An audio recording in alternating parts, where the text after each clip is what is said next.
si birungi omuliro gwongedde okulabika nti gutawaanya ensi eyo eyitibwa eya Iran era nga otegedde nti temperatures zaali nnyo okutuuka ku degrees 50 kakati nno ab'obuyinza munda mu ggwanga eryo bwe bati bagenze maaso n'okwabula bannansi babagambye nti bannange mwebereremu yadde nga obudde bwa bbugumu nnyo ate amazzi temukisussa nnyo babagambye nti mulimitinge amazzi ge mugenda maaso n'okuba nti mukozesa akaseera kano temperatures ziri ku degrees 50 degrees Celsius akadde kano babagambye amazzi gayinza okutuuka nga tugeetaaga nnyo mugende maaso n'okuba nti mukekkereza ab'obuyinza Iran bagambye abakulembeze mu bitundu eby'enjawulo mugamba abantu bakekkereze amazzi tebamanyi ki ekigenda maaso n'okuleka nti akiyinza okudda ku maaso Iran akaseera kano bali mu ku-experiencing hottest week of the year bagambye nti ebbugumu lisusse okwetoola eggwanga eryo ate nga akaseera kano n'omuliro gwagenze dda maaso n'okuleka nti gwekuma ebitundu ebiwerako munda mu ggwanga erya Iran waliyoko omuliro ogulabise okuba nti gwekuma akadde kano kennyini embeera nga bwetambula kakati n'olunaku oluyise abantu bonna okwetoola eggwanga erya Iran babagambye nti musobola okusigala ewaka tulabe bwe bunaagenda maaso n'okuleka nti buzibira embeera enaaba etereddemu oba nedda babagambye nti bannange asobola okusigala ewaka sigala streets musooke muzeesonyiwe ekibuga ekiyitibwa Tehran n'ebibuga ebirala bannansi babagambye nti bw'oba owulira nga tosobola musana ogira osigala ewaka tusooke tulaba ate ebintu nga bwe biyinza ogenda maaso n'okuba nti oba oliawo abitambula akadde kano kennyini naye nga mbeera ya bbugumu mbeera ya muliro ogwagenze maaso n'olabika nti gwekumye munda mu ggwanga eryo eriyitibwa Islamic Republic of Iran kyokka mu byonna ebigenda maaso n'okulabika nti bitambula abakungu munda mu ggwanga eriyitibwa erya Iran batandise okuteebereza officials in Iran suspect sabotage bagambye nti ebigenda maaso wayinza okubaawo sabotage it is fires and explosions bawulira muliro nakubwatuka fires and explosions munda mu ggwanga eriyitibwa erya Iran bimuko bigenda maaso n'okuleka nti oba oliawo birabwako wabaddewo okumala wiiki 2 omuliro nga gutandika n'okutulika waliwo ebiwulirwa nga bitulikatulika munda mu ggwanga lino si nnyonyi za Israeli nti zakomyewo kati ab'obuyinza Iran bagambye nti yadde nga akaseera kituufu ka bbugumu lingi nnyo ekyo kiba nakyo tekisobola kukumibwa muntu tekisobola kutandikibwa muntu nti ebbugumu libeere lingi naye bagamba nti mu kaseera kano wayinza okubaawo omulabe ayinza okuba nga yeyambisizza kyansi eno n'atanula okubaako byatulisa oba n'akola kye bayita sabotage munda mu ggwanga erya Iran omuliro gumale gugende maaso n'okuleka nti oba oliawo gwaka waliwo apartments eziwerako apartment complexes oil refineries ezibadde zigenda maaso n'okuleka nti zirabwako mu ngeri etategerekeka nga ebintu bitulika byokka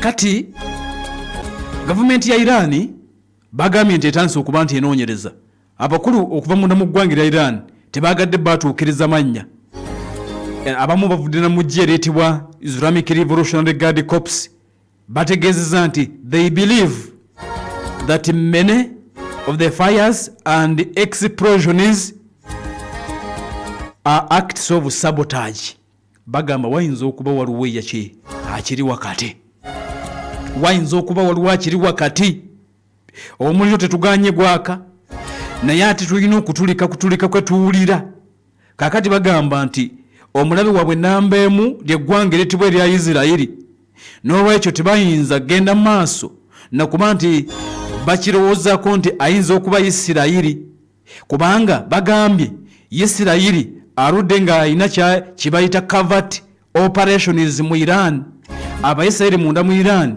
baludde nga gye bali era balina bye bagenda maaso n'okuba nti bakola wakati mu nkukutu kati bagamba nti Abayisirairi babaddemo mukola oba mu kutandikawo explosions okubwatuka okw'amaanyi mu bifo bya Iran ne assassinations okubaako bebatta kakati ng'oggyeko kino kiwalabye olutalo Israeli n'agenda alumba misana ttuku n'agenda atwala ennyonyi n'alwana ng'ensi yonna eraba kati ng'oggyeko ekyo Israel abadde alina n'entalo zalwananga za kyama mu Iran. Entalo zino ez'ekyama mwe mubadde okujja ne bakola assassination babaako gwe batulisa ne basirika bwe bati nga balinga abatalina kye bakoze ekyo babadde bakikola ne babaako oba oil refinery eddongooserezo oba etterekero ly'amafuta ne bagenda ne baliteekera omuliro ne basirika bwe bati nga tebanyeze. Kakati acts of sabotage Omuyisirairi abaddemmo. Era nasinzira wano ne mbagamba nti olutalo Iran lwayina akaseera kano si lwakuba nti talina mizinga gisobola kubonereza Isirairi ekyakisobola era nga bwe yakirazi, wabula olutalo lunene lwayina akaseera kano kugezaako kulaba nti bafulumya Omuyisirairi yenna ali mu Iran okumufuna bamufulumye, kubanga kyekyo ekizibu ekisinga okuba ekinene. Bino 1-on-1 bakulaze nti kumpi bali equivalent n'Omuyisirairi beetwala bombi basajja 1-on-1, wabula apahandi y'Omuyisirairi weebadde nti Omuyisirairi alina obusobozi okulwanira n'okutaataaganya Omu-Iran within Tehran n'ebibuga ebirala. Ekyo kyekisinga okukuba Iran obusajja bumuli munda. Kakati oluvannyuma lw'olutalo lwamaze ennaku 12 nga Israel agenda maaso n'okuba nti akasuka bbomu munda mu ggwanga erya Iran amalaya n'okule n'emizinga gi ballistic. Waliwo omukulu mu intelligence eggwanga erya Isirairi yavudde n'ategeeza nga lwakaggwa n'agamba nti okulumala tulumaliriza, but Israel will continue operating in Iran. Abayisirairi bagenda kusigala nga booperatingira munda mu ggwanga eriyitibwa erya Iran. Kakati Israel yawera dda negamba nti yadde lwawedde tugenda kusigala munda mu Iran. Ekiriwo omuliro gwandibadde omuliro gwa bulijjo kubanga bagambi nti temperatures zaalinnye okwetoola ensi ya Iran, wabula ate wakati mu muliro guno waliwo okubwatuka okuwulirwa explosions, amadongoserezo g'amafuta gatulika n'apartments bagenda okulaba ekutta omuliro. Kati balowooza nti ng'oggyeko omuliro Isirairi bambega baayo bayinza okuba beeyambisa chance eno wakati mu kubonereza Iran, wabula mu kasirise baziyise acts of sabotage. Abairani batandise okuba nti banoonyereza, kyokka era n'abakungu okuva ku lukalo lwa Bulaaya nabo bategeezezza nti assessment egenda maaso n'okulabika nti ekolebwa, bagamba nti wayinza okubaawo sabotage era balumiriza nti ayinza okuba again Isirairi. Naye Omuyisirairi tannaba kwogera naye nga bagambe nti ekiriwo bamulumiriza, bagamba nti ayinza okuba yeye. Jjukira nti Iran abadde alina obuzibu buno nga bwe nkubuulidde, babadde nga bali awo emyaka gyonna babali awo nga munnassaayansi akubiddwa nga ne mundu emukubye eri remote controlled, bagenda okuginoonya tebagiraba. Ekyo Israel abadde akibasinga era akikola bulungi. Bagenda okulaba oil refinery ekutta omuliro oba nuclear site yaabwe webagatira bebagatta, bagenda okulaba wokutta omuliro. Kati babadde nnyo n'obuzibu bw'omuliro. Omuliro guno oluusi gubadde gujja ne gukwata ebifo ebyenkizo munda mu ggwanga erya Iran ne mu kaseera nga sekabbugumu nga bwe riri. Kati balowooza nti ate mu kaseera kana ak'ebbugumu eringi abasajja basobola okukozesa chance eyo okuba nti bababonereza mu mbeera emu oba endala. Kankujjukiza omuliro guno bwe gwagenda maaso n'okuba nti guyitirira mu myaka egibadde giyiseewo, Abairani baakuba essimu munda mu ggwanga lya Russia bagenda okulaba nti omuliro gwokya ebifo byabwe ate nga tebamanyi kwe kiva. Acts of sabotage nga mpitirivu ekyenkanidde awo. Kakati Abairani kye baakola nga balina okufuna satellite ezigenda maaso n'okubayambako okulaba ebifo byabwe naddala ebyenkizo n'okusinga nuclear sites ne oil refineries okwetoola eggwanga. Kakati emabega ne bakuba essimu munda mu ggwanga erya Russia ne babaweereza satellite gye bayita Canopus VIK. Canopus VIK oba Canopus V2. Ampuliriza eyo satellite bagiyita Earth Observation Satellite. Yagenda maaso n'okuba nti ekolebwa abasajja bayitibwa Abarussia, company gye bayita All Russian Scientific Research Institute of Electromagnetic Mechanics be bagenda maaso n'okuleka nti bagikola wansi wa Roscosmos. Bagironkinga mwaka 2017. Kakati eno gye bayita Canopus Abairani baakuba essimu munda mu ggwanga lya Russia ng'omuliro gususse gubookya okukamala ne bagamba nti mutuwe ku Canopus satellite bagende maaso n'okugiteeka waggulu ebayambako okumonitaringa environment okumanya omuliro gugenda kwaka oba nedda, n'ekirala okuteeka amaaso ku bifo byabwe bye balowooza nti byankizo nnyo bisobole okulabika nti bibeera seefu, balabe ani abikuumako omuliro. Kanopuusi kale bagenda maaso n'okulabika nti bagideployinga munda mu ggwanga ereetebwa erya Iran, eyo gye bayita Kanopuusi satellite okuva eri munda mu ggwanga ereetebwa erya Russia. Abairani ne bagenda maaso n'okuleka nti bagifuna yebayambeko, wabula newankubadde nga bagifuna esigadde omuliro gusigadde gugenda maaso n'okuba nti gubookya. Kanopuusi nga baagala balabe ani atambula n'akabiriiti, era nga balowooza nga bolowoozezza oba nga bwe balowoozezza kati nti Isirayiri ayinza okuba yatuma basajja be oba okusinga ba Mossad batambula n'akabiriiti mu nsawo olugira nga bakoleeza okusinziira ku basajja bayitibwa ba Iran. Baafuna satellite eno eyitibwa Kanopuusi VIK, era gyeri bagenda maaso n'okuleka nti ampuliriza bagikozesa. Abarasha mu kudizayininga Kanopuusi VIK satellite bagamba nti bagiteekamu kibayita Panchromatic Imaging System oba PSS.